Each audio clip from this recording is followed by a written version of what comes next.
Hey everyone, thank you for joining me again for another two episodes of Grotesquerie.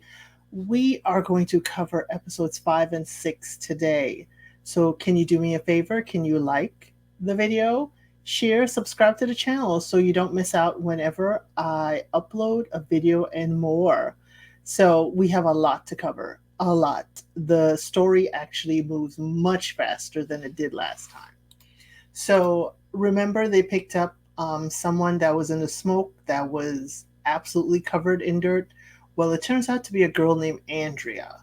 And she told them stop by the motel up ahead and she'll get out and she could stay there safely. So she refuses their help. The detective is like, listen, girl, you have been beaten badly. I want to help. And she's like, no, I'm good. And she jumps out the car and runs. So they go into the front desk and the detective, tells the clerk, you could use your makeup a little bit better if you're trying to conceal all those bruises.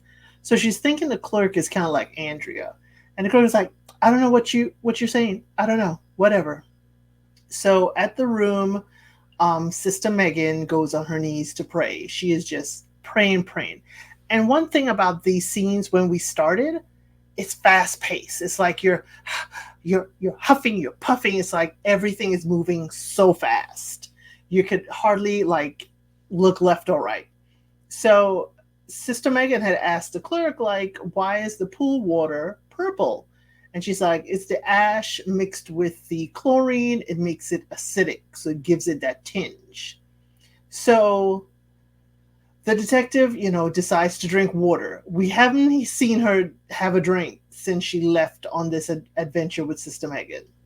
Sister goes outside to clear the brush because she's like, the fire's heading this way, and it only takes a spark for everything to go up. So she is in a tizzy, moving out the brush, and then all of a sudden you hear a car accident. The detective is, on the phone talking to Nurse Red about her husband. Nurse Red still wants the power of attorney. And Sister is, yelling at the detective, hey, there's someone in the desert. She runs to help, the accident. Then she sees a girl, the clerk actually, we realize later, her head is being held down in the pool. And Sister is like, hey, what are you doing? That's an acidic pool. So it's all just so frantic. It's like you're looking left, right. I said the detective is on the phone. There's no running water in the hotel. The car accident. Then the clerk is being held down. It's like so much going on, and Sister's frantic. Then all of a sudden we hear pew pew pew, and the detective has to duck. Everybody ducks, and she's like, "Wait a minute, is Grotesquerie stalking me? Is the pew pew for me?" Sister starts to pray out loud. She heads back to the room because the detective is like, we need to stay down, and the detective tries to, help Andrea because they find her. And the girl is like, no, I ain't staying here. So when Andrea, excuse me, when Andrea is actually the person that was walking in from the desert, the pew pew was actually Nick, the groundskeeper, who was holding the clerk's head in the water. He was pew pewing at her. The detective tells Nick, stop pew pewing. And Nick is like, no, I don't trust you, woman. I don't trust y'all.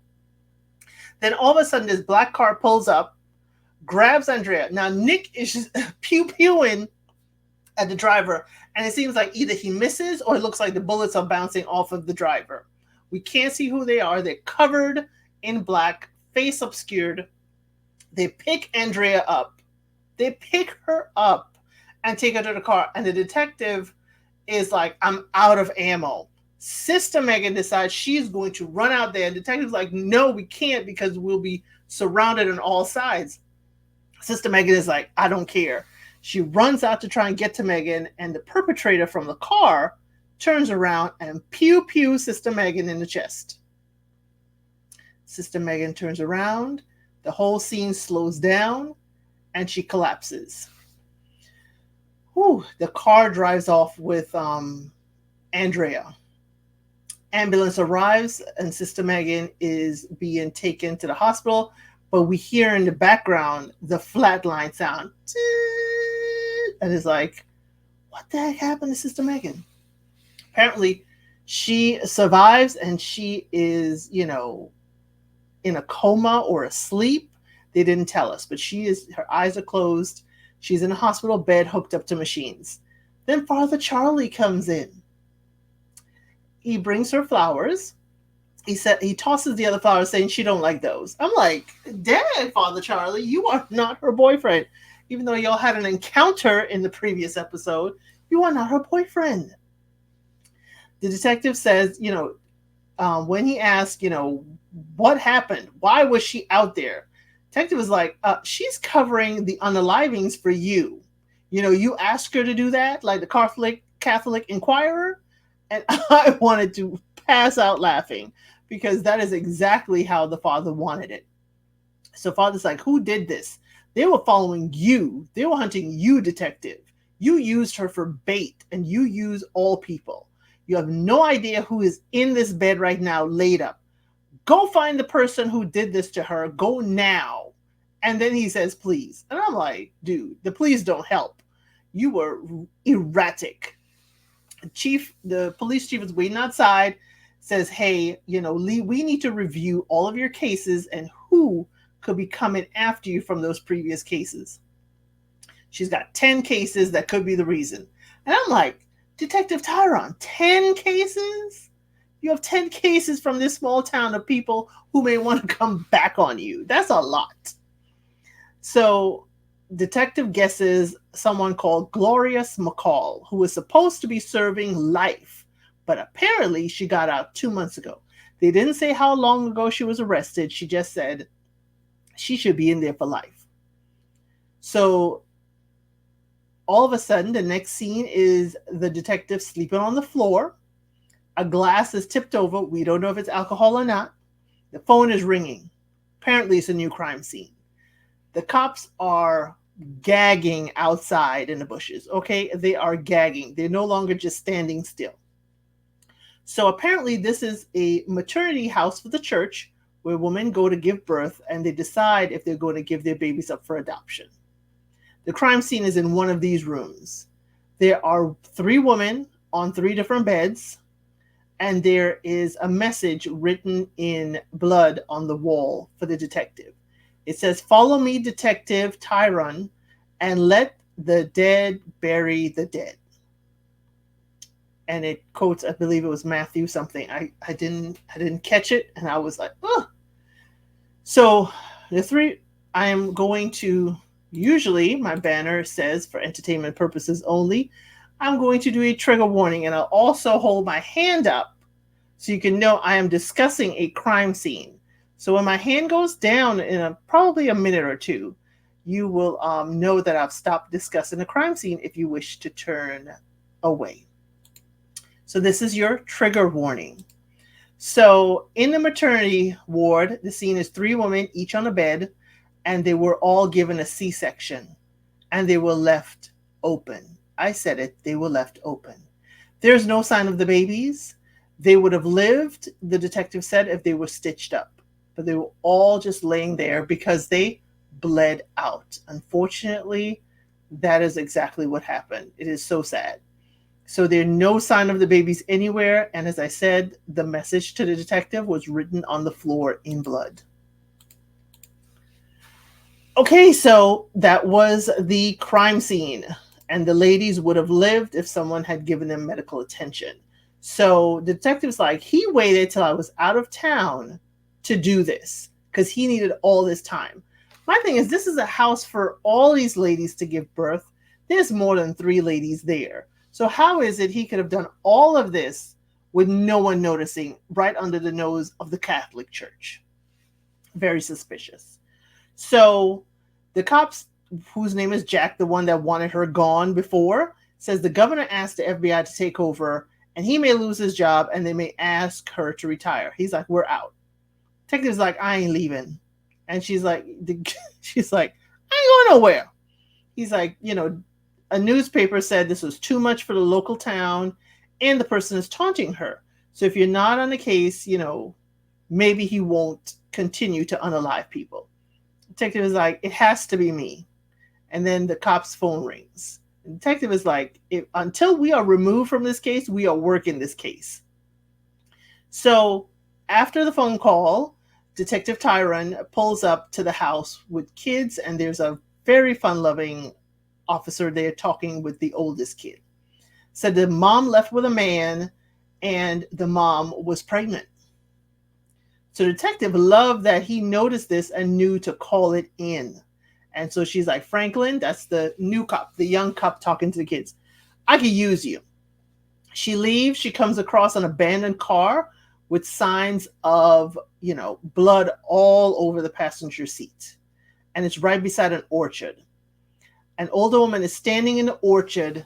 In the aisle of the orchard, you see beautiful oranges, and she's rocking a baby and crying, saying he's coming and, will unalive her, and keeps on chanting, he's coming, he's coming. This was episode 5. Even though it's only 11 minutes into my review, episode 5 had a lot. It covered a whole lot. Episode 6, the detective is waiting in the hall of the hospital. The doctor and the nurse are there. And the detective tells the nurse, don't let her leave at all, which is the old lady she found in the orchard with the baby. The doc said, she didn't give birth today. And that blood is not her blood. So the detective goes to talk to her, and she says her name is Maisie Montgomery. So she asks about her baby, and the detective's like, oh, well, where did you give birth? She's like, will I be here long? I need to go check on my baby. She's like, well, I ain't here to talk about that. That's my baby. So the detective said, isn't it unusual for a woman of your age to give birth? Because apparently Maisie is in her upper 60s. Maisie says biblical Sarah was 90 when she gave birth, and it was glorious. And the detective is like, you keep on saying glorious. Because remember, Glorious McCall is who the detective suspects for all this. Detective asks her, where's home? We came from a crime scene where there are a ton of babies were taken from their mothers. And we will see if you match any of the forensics there. She's like, there's a great malfaction in this town. Don't you think, detective? And she uses the word glorious again. So Maisie is like, detective, have you wondered why we encountered each other today? And I'm like, of all the days, why today? She's like, maybe this is all a glorious dream that you're having. Now, I've also suspected that this whole thing is a dream, and the detective is actually the one, in the coma, not her husband. But I digress. Detective said, she will have her held for a psych evaluation for 72 hours. And Maisie's like, I just want my baby. I've done nothing wrong. What have you done wrong in your life, detective? Now the chief is waiting for the detective in the hall and says the lady in there, her real name is Moira. And she was a part of a family smuggling babies back in Cyprus with Glorious McCall. So the chief, says, hey, you better go to Glorious before she's coming to you. The detective goes to the desert. It's a trailer park. When I tell you, not a very nice trailer park, not a very high on the instep trailer park. It is a dusty trailer park. And the cop Franklin from before is there. He's like, Glorious is in spot 5. So it's, not easy catching her the last time, the detective tells the cop. And when things go south, it happens fast. So make sure you're paying attention. So Glorious has a church sign outside. Glorious delivers or something like that. And Glorious, it looks like, Miss Cleo a little bit, but no covering for her head, just short hair. Very well spoken, saying, hey, detective, how you doing? I was like, whoa. So Glorious says, like, let me take you inside. This is not a conversation for out front. And detective asks, how'd you get out? Glorious is like, you're always the last to know, detective. I gave Interpol a baby trailer in Istanbul and got out on witness protection. Now all the Turkish mafia is gone. So that's what Glorious used to get out when she needed to. So the detective's like, oh, so Interpol turned a blind eye on trafficking. Glorious is like, you mean um, the trafficking that I did with those women? You mean the health insurance I provided? You mean the one of the girls who graduated at the top of her class in Harvard? She's like, you mean those? So apparently, Glorious is thinking, if I take these children and place them with good families and they have a better life than they had, like this girl who graduated top of her class in Harvard, then she's, telling herself that she did it all for good. What are your thoughts? Put it in the comments. I do not believe in what Glorious is saying. I understand the opportunities these kids are getting, but they gotta be a legal way to do it. I almost said proper, but I don't want to say proper. There have to be a legal way to do this. So detective asks, why are you trying to unalive me and taunt me? She's like, I don't have time for your unaliving and your lies. She's like, give me the props for getting you the baby before it was sold. So Glorious knows something really deep.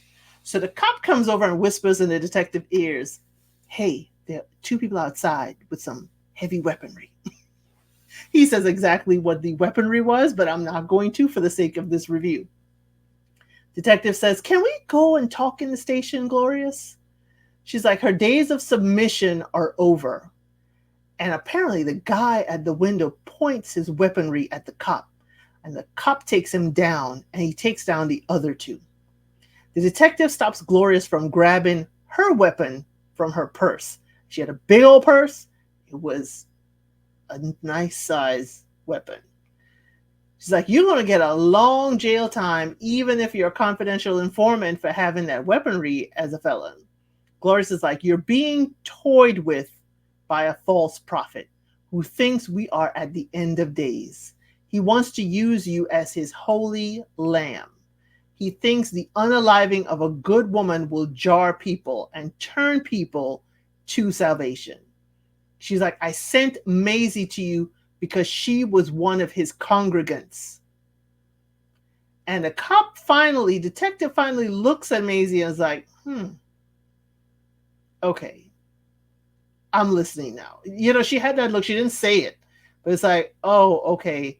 So the lady I just put on a 72-hour hold has more information than I realized. The cop handcuffs Glorious and takes her outside to the car. The detective gets a call. She's at her dining table and is heavy breathing. And she tells them she's not afraid. She's going to get them. And the line hangs up. At the kitchen window, she looks outside and she sees a flash. And it sounds like, a flash of a camera, but we can't tell if it's a camera or if it's lightning. But we realize it's not raining. How? Because Nurse Red is outside with a bottle of liquor to give as a peace offering. So the detective invites her inside and pours both of them, because I'm like the detective, I would not be drinking that alone at all. What if she put something in there? So the nurse is going through the detective's files while she grabs the glasses, the files about this perpetrator. And the nurse said, the pain you must be going through because you can't find this unaliver, you're incapable, and it's probably a crushing burden. And I'm like, Nurse Red, you can go after you have a few sips of this, so I know it's not tainted. So she's like, I have, been through things at my job too, and I have grown a shell around me, and I have become unaffected by the people who are passing away and their families. But there's another connection between us that I need you to know about. I knew Marshall, your husband, before all this. And they're both sipping the liquor, and the detective sits back. Oh, really? So they're both drinking, but the detective is nursing her first drink, and the nurse Red, is drinking heavier. The nurse says she went to the husband's seminar years ago, and it changed her boring life. The seminar was about managing the terror of death as a topic. And she took the class 2 times. And they flash back and show us the actual class. They show us Marshall actually speaking at the front to his students. And the nurse, dressed as she usually does, as a like a pinup, very, but very demure. And she is absolutely enthralled by all that Marshall is saying. So she took the class 2 times, 2 whole semesters. And the husband walks up to her, the nurse, and says, "You're always the last to leave." And she's like, "Your seminar is saving me." And he said, "Over a drink, why don't you tell me how it saves you?" Now, at first, I'm like, "Marshall, it's sounding like how you were talking to your wife when you met her all those years." So he tells the nurse about the family issues of the daughter eating so much and his wife's drinking. And she was there to take his pain away.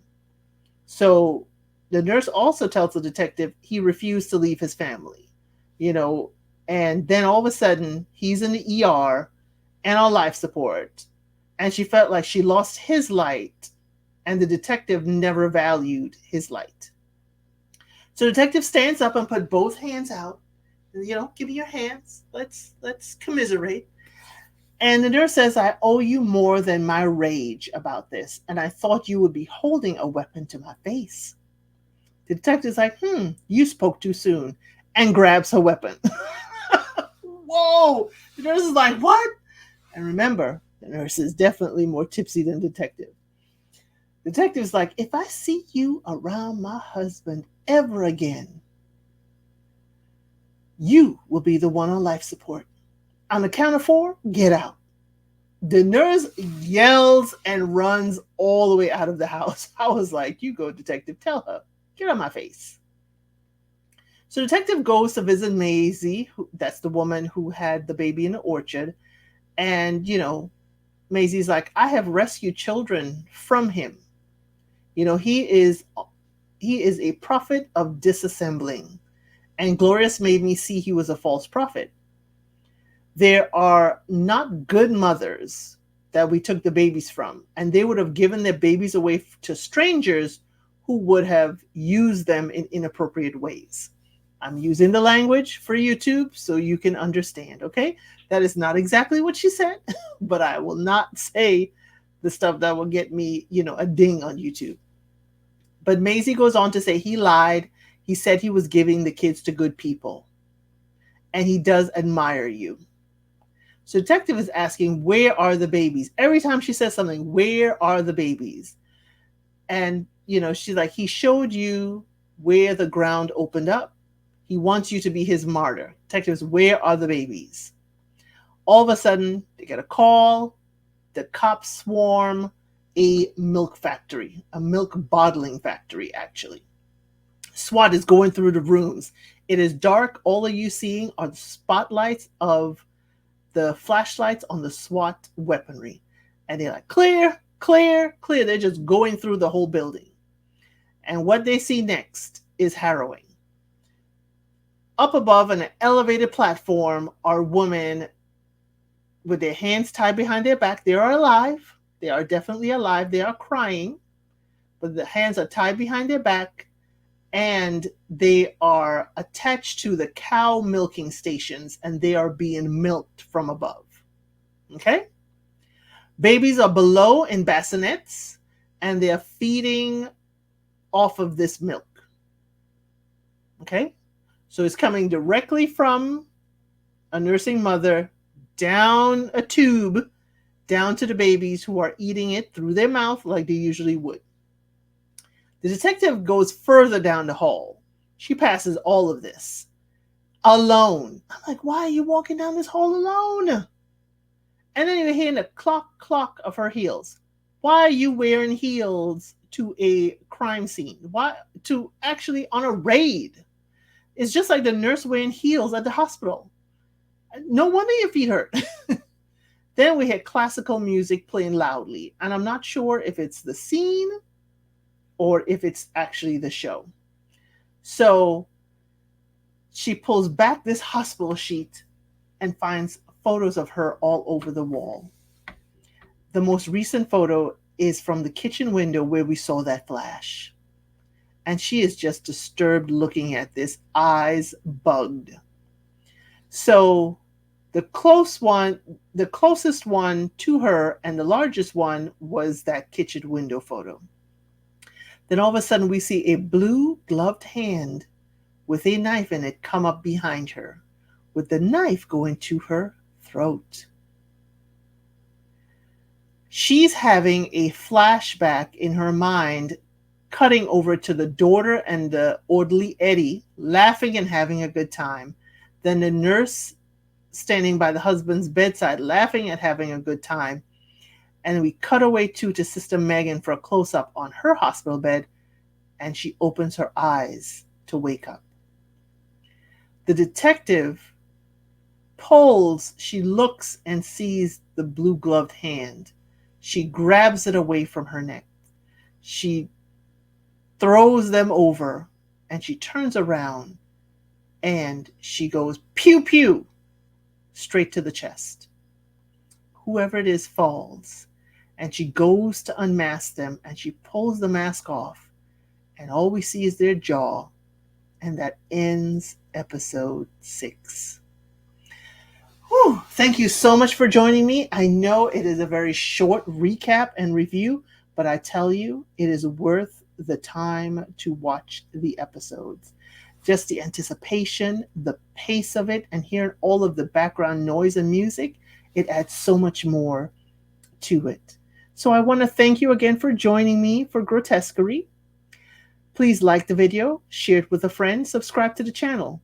And like I'm going to try and say each time, be nicer to yourself today than you were yesterday. Thank you. Have a good one.